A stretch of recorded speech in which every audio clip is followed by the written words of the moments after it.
다 같이 말씀 보시겠습니다. 오늘 주신 하나님의 말씀은 마가복음 9장 2절부터 13절까지의 말씀입니다.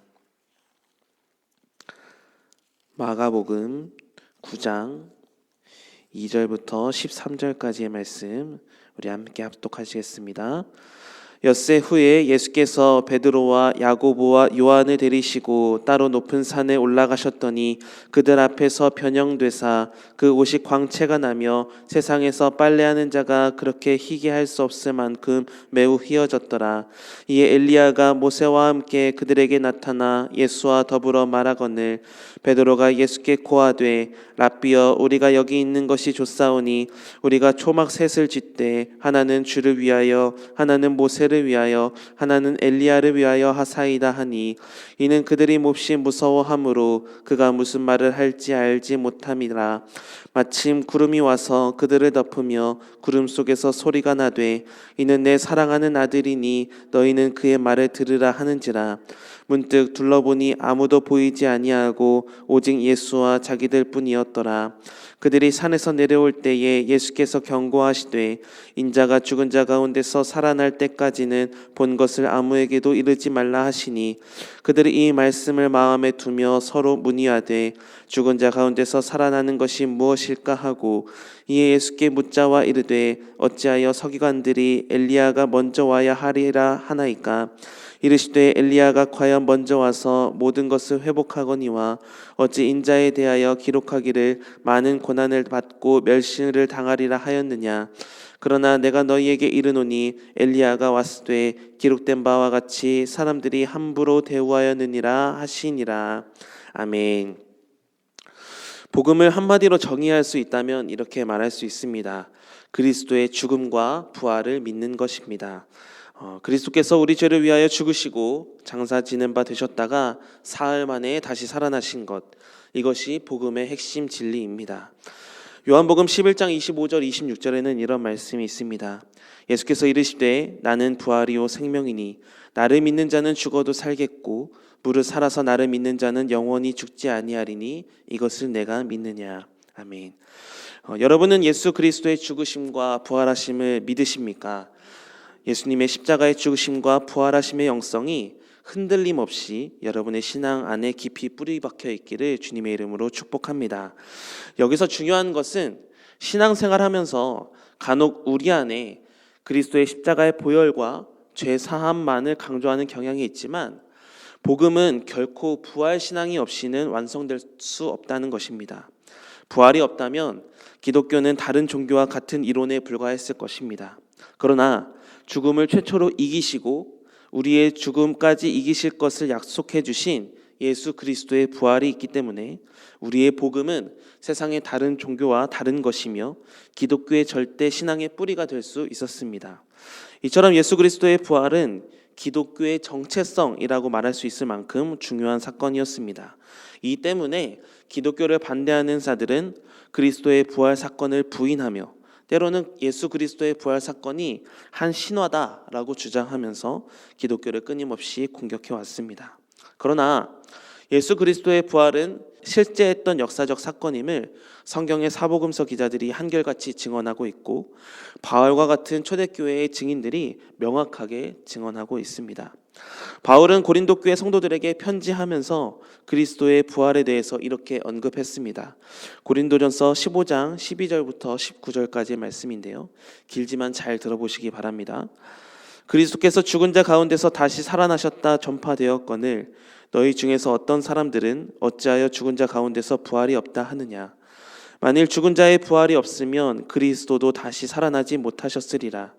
그리스도께서 만일 다시 살아나지 못하셨으면 우리가 전파하는 것도 헛것이요 또 너희 믿음도 헛것이며 또 우리가 하나님의 거짓 증인으로 발견되리니 우리가 하나님이 그리스도를 다시 살리셨다고 증언하였습니다.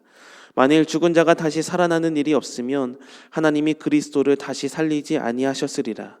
만일 죽은 자가 다시 살아나는 일이 없으면 그리스도도 다시 살아나신 일이 없었을 터이요 그리스도께서 다시 살아나신 일이 없으면 너희 믿음도 헛되고 너희가 여전히 죄 가운데 있을 것이요 또한 그리스도 안에서 잠자는 자도 망하였으리니 만일 그리스도 안에서 우리가 바라는 것이 다만 이 세상의 삶뿐이면 모든 사람 가운데 우리가 더욱 불쌍한 자이리라.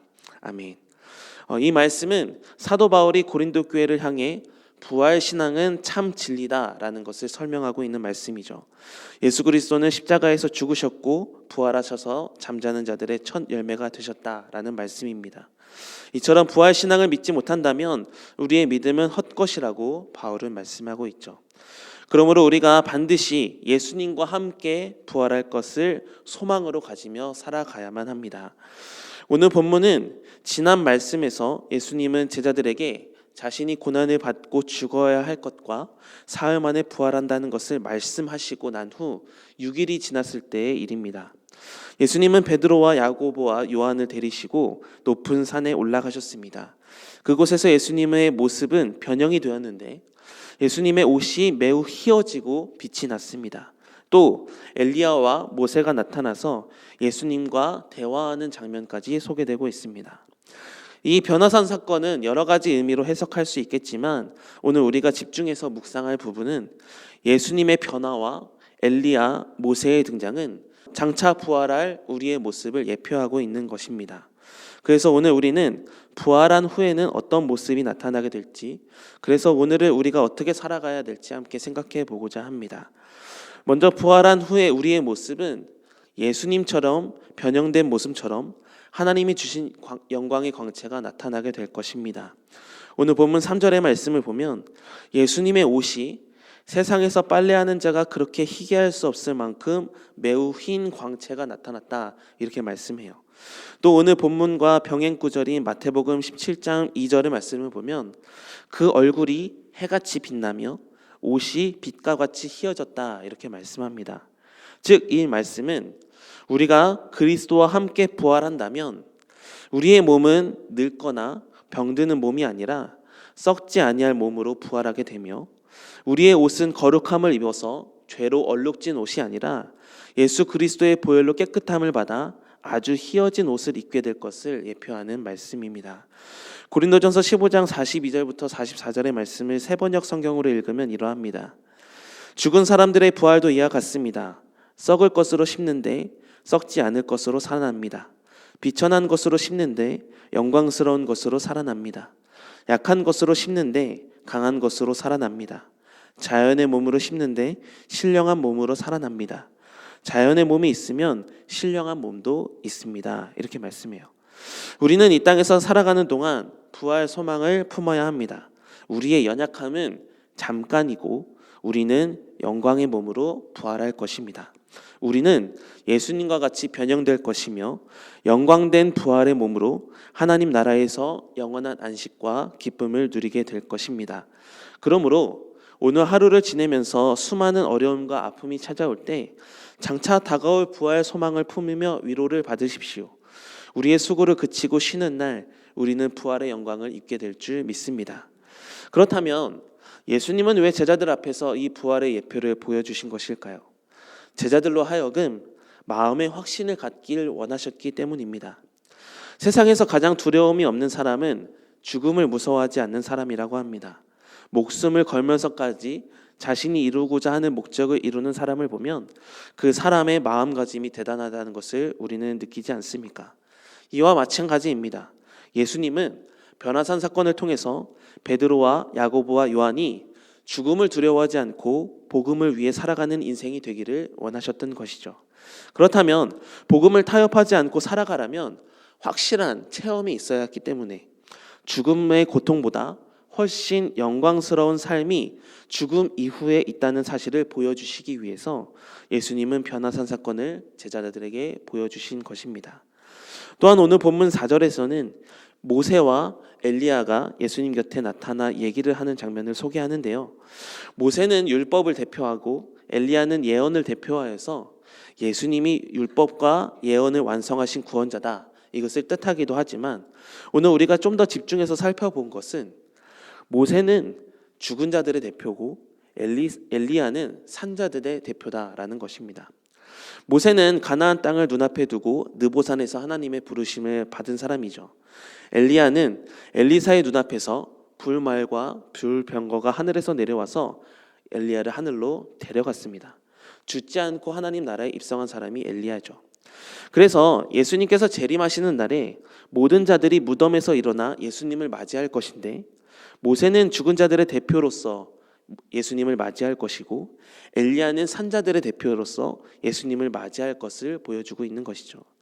제자들이 죽었다가 살아나는 것이 무엇인가를 알 수 없었기 때문에 이미 죽은 자였던 모세와 산채로 하늘로 올라간 엘리야를 통해서 다시 예수님께로 나타나게 된다라는 것을 보여주는 확실한 예표였던 것입니다.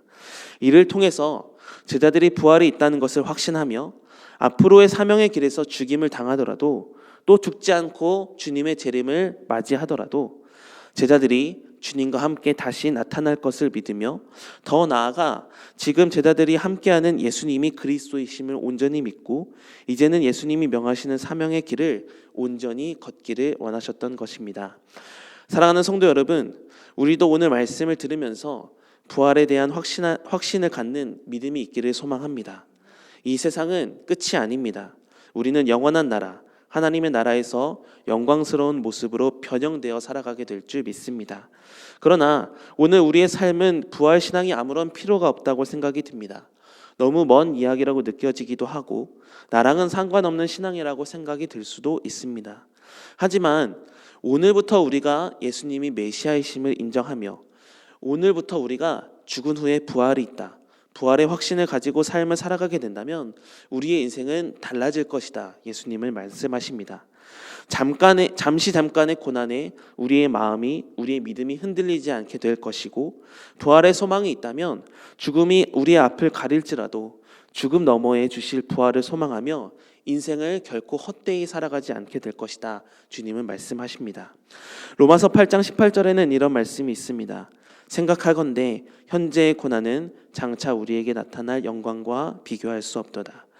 그러므로 인생의 고난이 찾아왔을 때, 우리의 신앙이 흔들리는 파도처럼 요동칠 때 부활 신앙을 회복하여서 믿음의 시련을 인내로 이기시길 바랍니다. 예수님은 십자가에서 죽으셔서 우리의 모든 죄를 사하여 주셨으며, 예수님은 죽음에서 부활하셔서 우리 모두에게 부활의 첫 열매가 되셨습니다.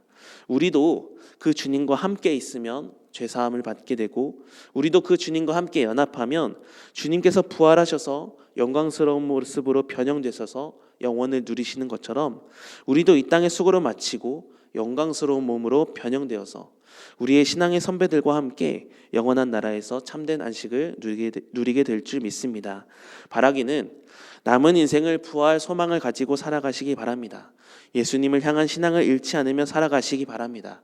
고난 때문에 사명을 잃어버리지 않고, 고난 때문에 이 신앙을 잃어버리지 않고, 어떤 상황 속에서도 오늘 하루를 최선으로 살아내어서 부활의 참 증인으로 주님 앞에 서는 기쁨을 맞이하는 여러분의 삶이 다 되시기를 주님의 이름으로 축복합니다. 기도하시겠습니다. 길이요 진리요 생명 되신 아버지 하나님, 우리 인생의 영원을 허락하여 주시고 그 영원의 삶을 지금부터 누리며 살아갈 수 있도록 인도하여 주시니 감사드립니다. 우리의 인생은 주님으로 인해 모든 것이 완성되었음을 인정합니다. 앞으로의 우리 삶에서도 부활 신앙의 확신을 갖고 살아가는 우리가 되게 하여 주사, 어떤 문제 앞에서도 하나님의 원하심대로 살아가는 인생이 되게 하여 주시옵소서. 오늘 하루 슬퍼하거나 좌절하지 않게 하여 주시고 반드시 주님과 함께 부활할 것을 소망하며 주어진 시간들을 주님 주신 은혜로 온전히 살아낼 수 있도록 인도하여 주시옵소서.